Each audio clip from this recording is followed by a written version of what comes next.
Scott, all the details coming up. Plus, Congressman Glenn Ivey shares updates from his trip to El Salvador. And a black bear crashes a Memorial Day cookout here in Langley Park. I'm Bryce Parker. We'll be giving you those details coming up on CTV News.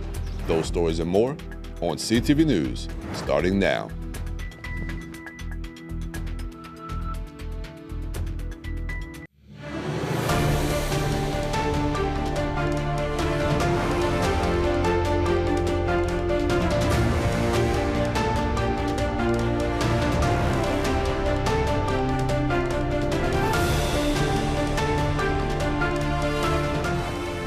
Good evening, this is CTV News for May 27th. I'm Michaela Newton. And I'm Marquette Shepard. Thanks for joining us. Voters in Prince George's County head to the polls once again tomorrow. That's right. Voters will begin the process of selecting the next county executive and District 5 council representative. Byron Scott has our story. And again, early voting gets underway tomorrow morning. In the matchup for county executive, it is Aisha Braveboy against Republican Jonathan White. Both are looking to fill the remaining 2 years of Angela Alsobrooks' term. She resigned in December after winning the U.S. Senate seat. In District 5, that seat was vacated by Jolene Ivey, who won a special election back in November for an at-large seat. Democrat Shayla Adams Stafford is up against Fred Price Jr. Now again, early voting goes from tomorrow, May 28th, through Monday, June 2nd, 10 a.m. to 8 p.m. Election Day is Tuesday, June 3rd, from 7 a.m. to 8 p.m. Now, there are 9 voting centers that are open. Here's the list. They are College Park City Hall, Kentland Community Center, Lake Arbor Community Center, Laurel Beltsville Senior Activity Center, Rolling Crest Children Community Center, Southern Area Aquatic and Recreation Complex, South Bowie Community Center, Southern Regional Technology and Recreation Complex, and the Suitland Community Center. Now, if you mail in your ballot, it must be postmarked on or before June 3rd. Byron Scott, CTV News. All right, Byron, thanks so much for that report. Again, polls for early voting go from 10 a.m. to 8 p.m. Sunday, polls open at 12 noon and close at 6 p.m. Well, one person is in the hospital and road closures are causing delays after a brutal crash in New Carrollton this morning. Police closed Veterans Parkway at Annapolis Road for a crash between 2 vehicles. Officers arrived at the scene shortly before 7:30 a.m. One adult male was taken to the hospital with serious injuries. Roads were reopened 5 hours later, and the cause of the crash is under investigation. A Maryland congressman's visit to see a Prince George's County man who was deported to El Salvador didn't go as planned. Congressman Glenn Ivey traveled to El Salvador with the intention to conduct a welfare check on Kilmar Obrego Garcia. As we previously reported, the father of 3 was picked up by ICE agents, then deported to El Salvador back in March. This happened despite the fact that Obrego Garcia has a court order allowing him to be in the United States. Ivey says he was ultimately denied access to see Obrego Garcia. They knew we were coming, and they knew why we were coming. And then when we actually got to the jail, they said something about going to get a permit, going all the way. Santa Ana's a long ways, from about an hour-and-a-half drive from San Salvador. They said, go back to San Salvador and get a permit. And I won't tell you what I said, but I mean, it's, ridiculous that an international delegation would get that kind of treatment. Ivey says there are about 250 Venezuelans who have been deported to El Salvador. He went on to say about 50 of them have no criminal history and were in the U.S. legally. And this week, the Chief Judge of Maryland's Federal District Court issued a standing order prohibiting the Trump administration from deporting people in the custody of ICE who request to have their detention reviewed by a judge. The order kicks in automatically for about 2 business days after a habeas corpus petition is filed for an immigrant detainee to review if their detention is legal. It also blocks the Trump administration from changing that person's legal status during that time. And big news out of the courts, Maryland Attorney General Anthony Brown, along with 20 other state attorneys general, has successfully stopped the Trump administration from gutting the U.S. Department of Education. The court has issued a preliminary injunction blocking plans to slash half of the department's workforce, shift student loans and special ed services to other agencies, and ultimately shutting down the whole thing. The ruling also means any employees who were laid off as part of that plan must be reinstated. While Americans spent Memorial Day honoring service members who paid the ultimate sacrifice, Governor Wes Moore was out visiting Maryland veterans and military families. Moore made a stop to Platoon 22, a nonprofit that focuses on ending veteran suicide through support services. Following the event, Governor Moore also appointed retired U.S. Marine Corps Lieutenant Colonel Mike Bauer as chair of the Maryland Veterans Commission. He's set to begin on July 1st. Moore also went to Rocky Gap Veterans Cemetery and laid a wreath on U.S. Army Staff Sergeant Robert Harstock, who died while serving the country in the Vietnam War. Some U.S. Democrats are trying to prevent weaponizing the U.S. Marshals Service by moving it to the judicial branch. The Marshals Act would move the Marshals from operation and direction under the executive branch. The bill was introduced by Senate Democratic leader Chuck Schumer, and Maryland Representative Jamie Raskin has introduced companion legislation in the House. The legislators say the act would ensure that marshals can perform their primary mission of protecting federal judges and enforcing court orders without political interference. After being closed for nearly 3 months for DOGE cost cutting, the National Fire Academy will resume classes. The Federal Emergency Management Agency abruptly canceled classes earlier this year, but now says classes will be back in session on June 2nd. The federally run school in Maryland trains thousands of firefighters and emergency workers each year. FEMA and the U.S. Fire Administration says now they determine certain courses provide effective training to enhance national readiness for emergencies. You're watching CTV News. I'm Michaela Newton. And I'm Marquette Shepard. Still to come, everyday veterans face hardships readjusting back into the workforce. After the break, find out how a local veteran is paying it forward with Project Opportunity. We'll be right back. For nearly 40 years, CTV has been the voice of Prince George's County. CTV has brought you the stories that matter, stories that other news affiliates won't cover. CTV has been there, shining a spotlight on what truly matters to you, to us. However, this invaluable service is now at risk. The threat of defunding looms over CTV, and with it, the very essence of our community's voice is at stake. Take action. Contact your elected local representatives and let them know how vital CTV is to you and to our community.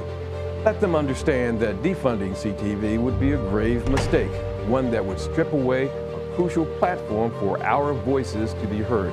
Together, let us stand in solidarity and protect Prince George's Community Television. Your voice matters. Let it be heard. Save CTV. Mom, did you really need to buy 2 can openers for our emergency kit? I can't help it. They're 2 for 1. What's this? We need to keep our family communication plan safe in case of an emergency. Thanks, Tita. Oh, man. Well, good thing we kept all the lights we used for the rally.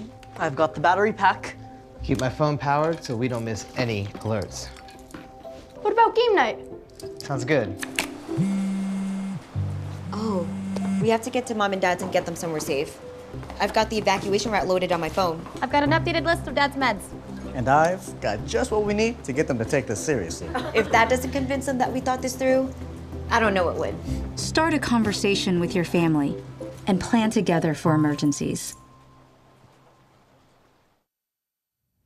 Well, multiple bear spottings took place this weekend. That's right, and the most recent one took place in a Langley Park neighborhood. CTV's Bryce Parker has more on this unbelievable story. Take a look.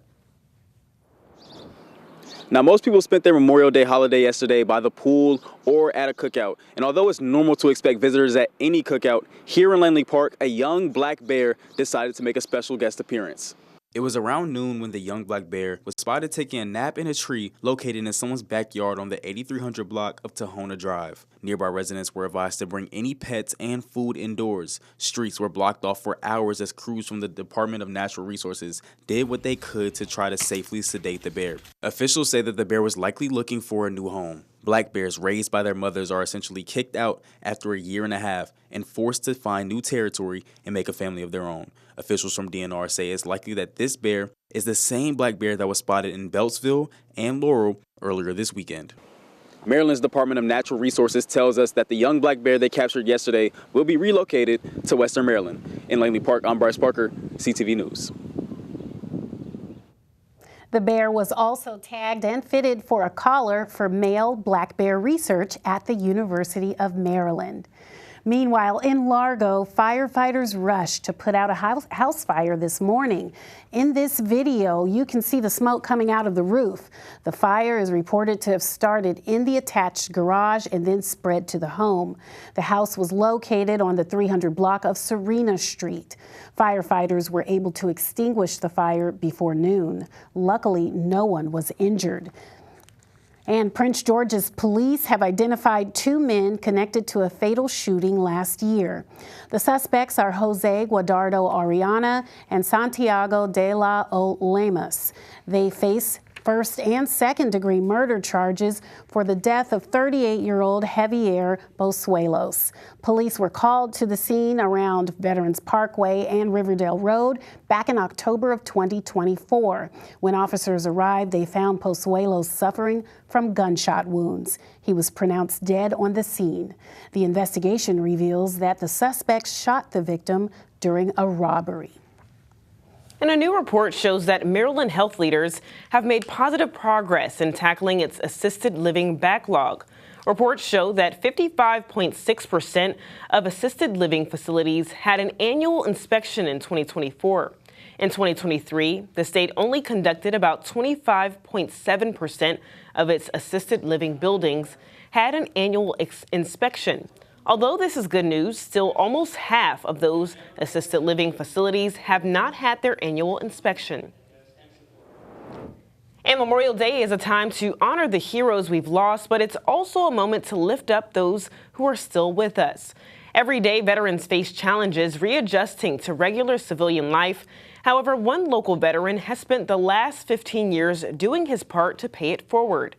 Joe Giordano's nonprofit organization, Project Opportunity, offers veterans entrepreneurial training that turns their military skill into profit. We started Project Opportunity because back in 2010, the unemployment rate among veterans in Maryland was hovering somewhere between 14 and 16%. And it was pretty obvious at that time that traditional employment was not the best option for a lot of my fellow veterans. So we decided to give them a chance to pursue self-entrepreneurship. This Project Opportunity, oh my goodness. The networking was amazing. The keynote speakers were amazing. I learned so much about running an entire business, developing a business plan, and taking action. So yes, I would recommend this for any veteran. For more information on Project Opportunity or how to get involved, visit project-opportunity.com. A Maryland senator introduces a bill to help small businesses nationally and statewide. Senator Angela Also-Brooks, along with other senators, put forth the Tax Relief for New Businesses Act. The bill, if passed, would provide tax relief to people looking to start their own small businesses. The legislation would increase the startup tax deduction to $50,000. Here in Maryland, there are more than 600,000 small businesses. They employ about 1.2 million people. And the town of Crisfield, Maryland is reeling after FEMA pulled the plug on $36 million in flood protection funding. Now, the money was promised under a federal disaster prep program called the Building Resilient Infrastructure and Communities Program, launched during President Trump's first term. But now in his second, the administration is canceling the program, calling it wasteful despite no clear evidence. Crisfield's mayor says that without the funding, the low-lying town has no way to fight rising seas and no future without it.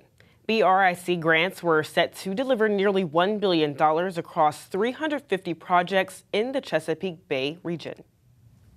Well, if you're a fan of oysters, don't relocate. According to a new study, Maryland's oyster population has grown significantly over the past 20 years. Researchers estimate that there are more than 12 billion oysters who lived in the Chesapeake Bay in 2024. That includes about 7.6 billion adult oysters, which is 3 times more than the 2.4 billion amount believed to have been living in the bay in 2005. Researchers credit the oyster boom to less disease among the oyster population and restrictions on harvesting. The nation's top young spellers are back for the Scripps National Spelling Bee, celebrating its 100th anniversary this year. Held just inside the Gaylord at the National Harbor, the competition kicks off Tuesday and wraps up Thursday night. It's the 97th Bee overall, and fun fact, this year's winner will be the 110th champion, thanks to several ties over the years, including an 8-way tie in 2019. And still to come on CTV News, Dr. Hack is back in the studio today, and she's discussing the link between perimenopause and depression. That's right. Find out some of the warning signs and how women can advocate for their mental health. Back in a moment. Most hiring algorithms would scream me out. Some bosses couldn't see me as a leader. I've run this place for 20 years, but I still need to prove that I'm more than what you see on paper.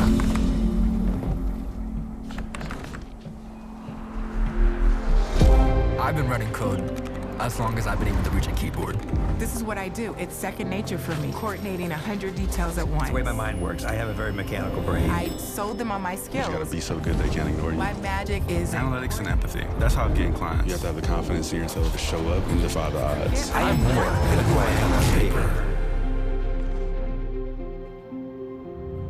I never got a college degree. And today, I'm the CEO of my own company. People want to tell me I'm one in a million, when actually I'm one of millions.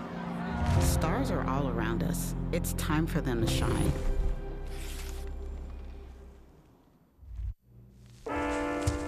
There are a lot of temptations facing young people today, like electronic cigarettes and skateboarding. Each vape pod can contain the same amount of nicotine as a pack of cigarettes. This can lead today's youth to a lifelong addiction and severe lung damage. Recall and consider the facts before making a poor decision. The health class film guy isn't the best person to talk to your kid about vaping. Got a few minutes? You are. Start the conversation with your child about vaping today. Part-time job, full-time hustle, all-time Shiro to all of us. You nurture, we listen. You teach, we thrive. You lift our spirits, but we've got to lay down the truth. It's time for you, our Shiro, to stretch for the stars. A free online chat can give you the personalized tips you need to start boosting your retirement savings today. Start saving more for retirement so you can feel prepared and live your life to the fullest. Visit aceyourretirement.org. Welcome back. As women approach midlife, many begin experiencing a series of subtle yet powerful changes: sleepless nights, mood swings, brain fog, and an emotional vulnerability that feels hard to explain.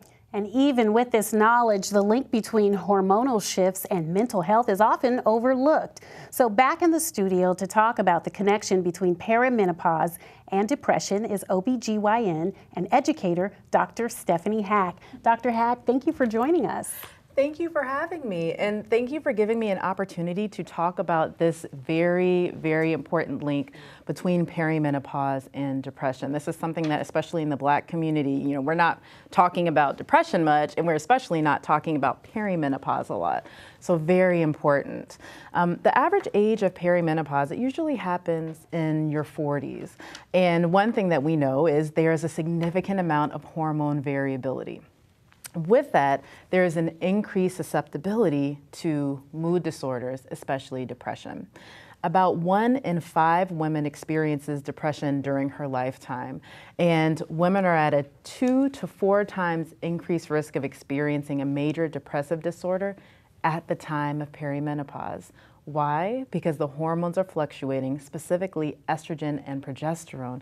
And estrogen especially has control over a number of neurotransmitters and in our brains, and that's really going to affect symptoms you might experience. So things like irritability, anxiety, feeling annoyed, insomnia, all of these things, all of them are depressive symptoms that you could experience around perimenopause.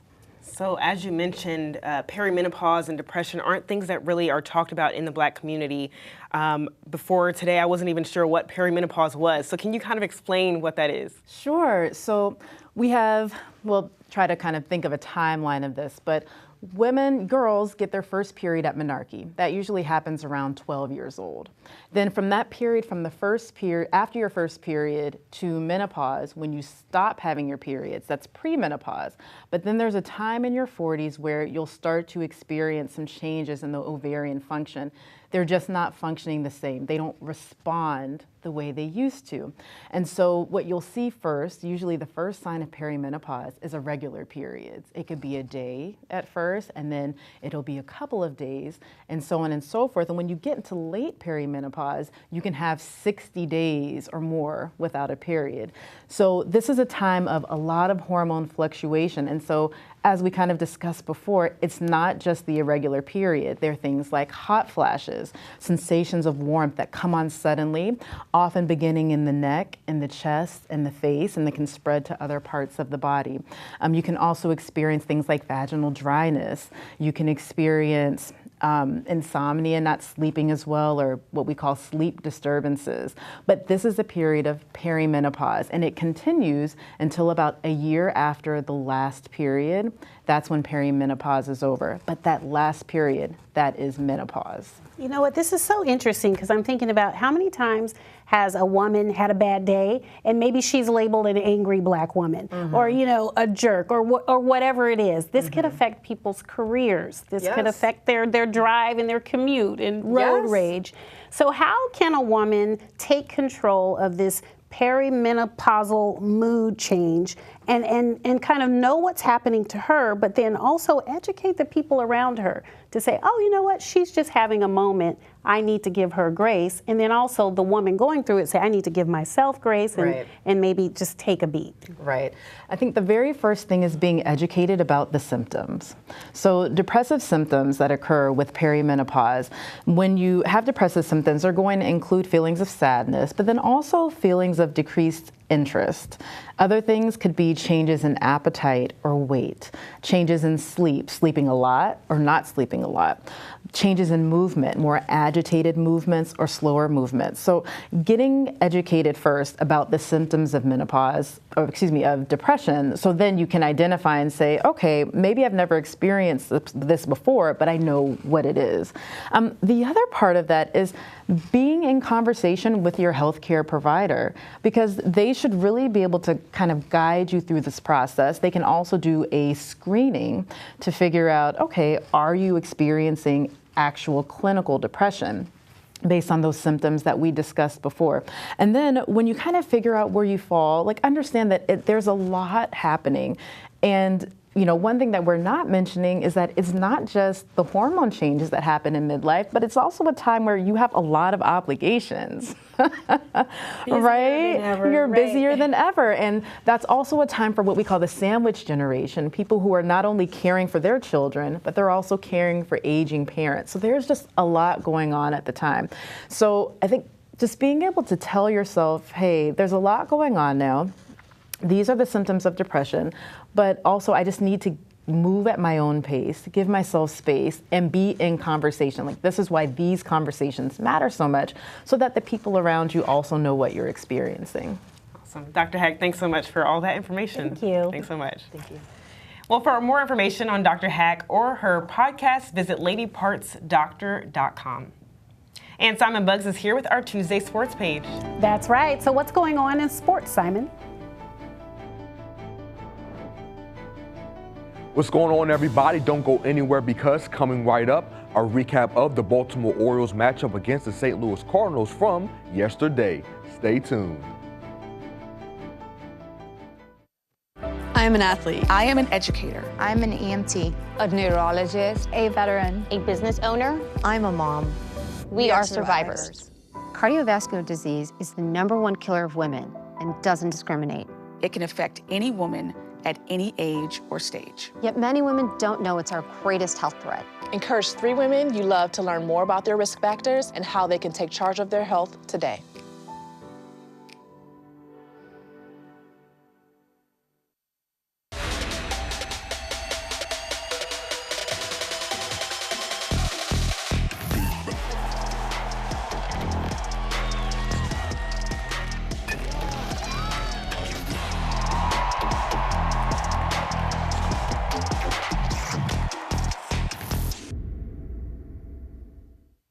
Okay, everybody, it's finally time for your Tuesday sports page. Now, Orioles fans, you're going to love this first story as the team started their series off strong against the St. Louis Cardinals yesterday, taking them down 5-2, thanks in large part to a 3-1 homer from outfielder Dylan Carlson in the 4th inning. Interim manager Tony Mansolino spoke after the game and touched on not only the 26-year-old's performance, but his development as well.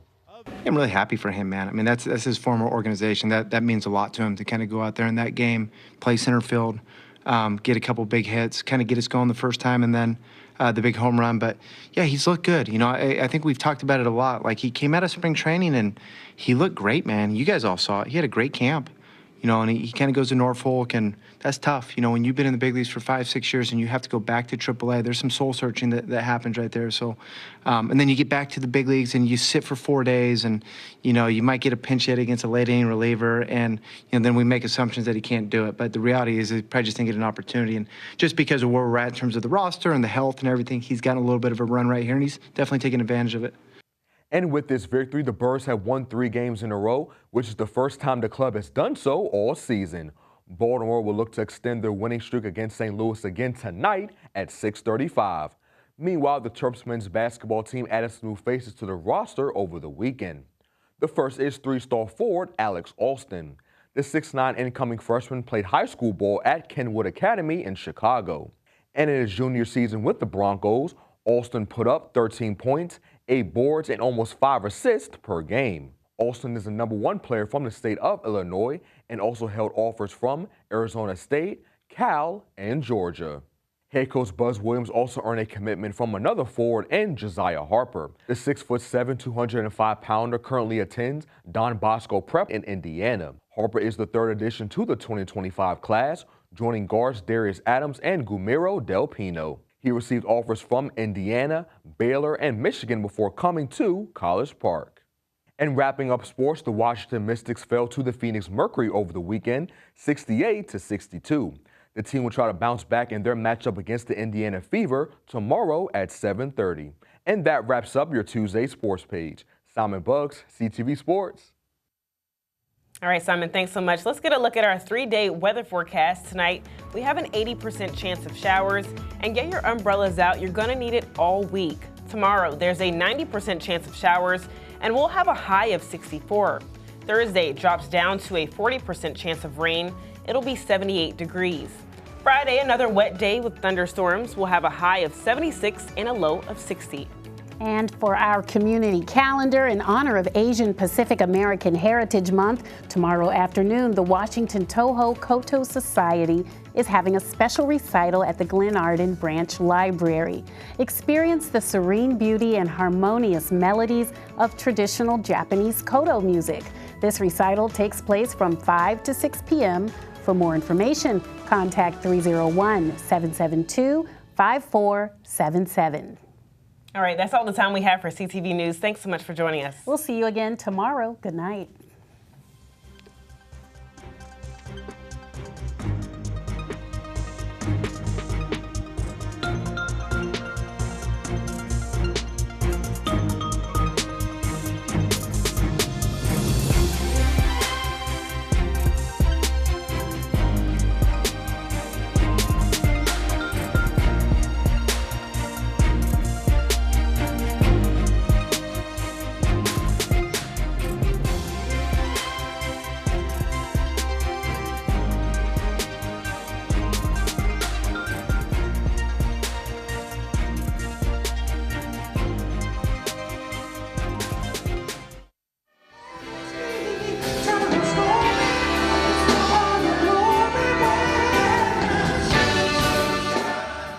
Experience a golden era of music with Motown Explosion at the Bowie Center for Performing Arts, Sunday, June 8th. Doors open at 2 p.m. For tickets, visit bowiecenter.org or call 301-805-68